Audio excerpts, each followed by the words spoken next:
Donald Trump has just gone nuclear, targeting countries that dare to tax American tech giants. What's behind this explosive Truth Social post, and what's about to happen next? As the President of the United States, I will stand up to countries that attack our incredible American tech companies. Digital taxes, digital services legislation, and digital markets regulations are all designed to harm or discriminate against American technology. They also outrageously give a complete pass to China's largest tech companies.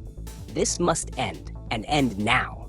With this truth, I put all countries with digital taxes, legislation, rules, or regulations on notice that unless these discriminatory actions are removed, I, as President of the United States, will impose substantial additional tariffs on that country's exports to the USA and institute export restrictions on our highly protected technology and chips.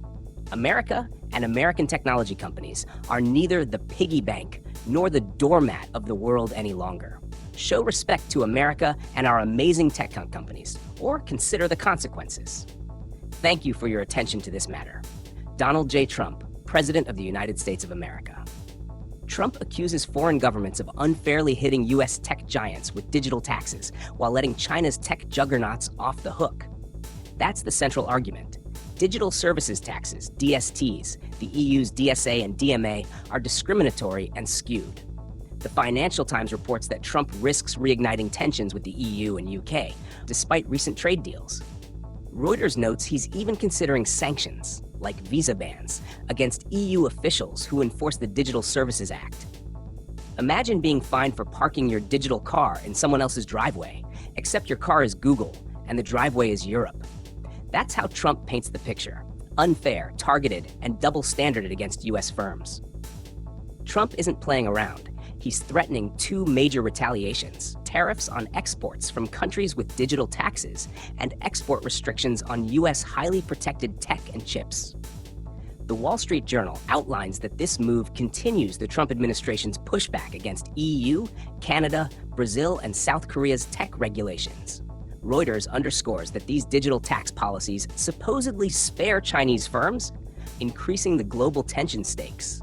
Tariffs slap foreign economies where it hurts, but pulling back chip exports?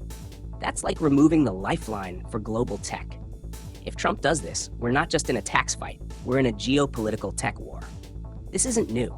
Back in February 2025, Trump ordered agencies to investigate DSTs, DSA, DMA, and consider retaliatory tariffs. Canada even scrapped its DST earlier this year after Trump's threats.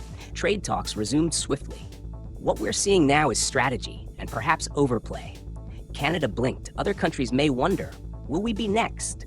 The move tilts power balance back to trade negotiations, with tech as the hammer. Trump's tough talk hasn't gone unanswered. Senator Elizabeth Warren warns these tariff deals might favor big tech, but hurt workers and consumers. EY warns unilateral DSTs are back and digital tax uncertainty is rising, especially as global consensus under OECD's Pillar 1 falters. Risk of a digital tax war looms. Businesses face legal complexity, possible double taxation, and supply chain shocks. It's a classic double-edged sword, defending tech champions or fueling trade chaos. If retaliatory tariffs provoke countermeasures, consumers might see price hikes, workers could lose jobs, and global markets could tremble. What's next? Will the EU double down or back off? Will Canada's DST revival spark new fights?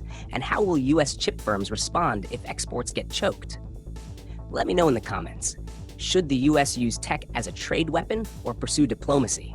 Smash that like button if you want part 2 with updates. Subscribe to stay ahead of this digital standoff. This is more than a tweet. It's a global tech showdown. Stay tuned, because in this era, digital economies are political battlegrounds.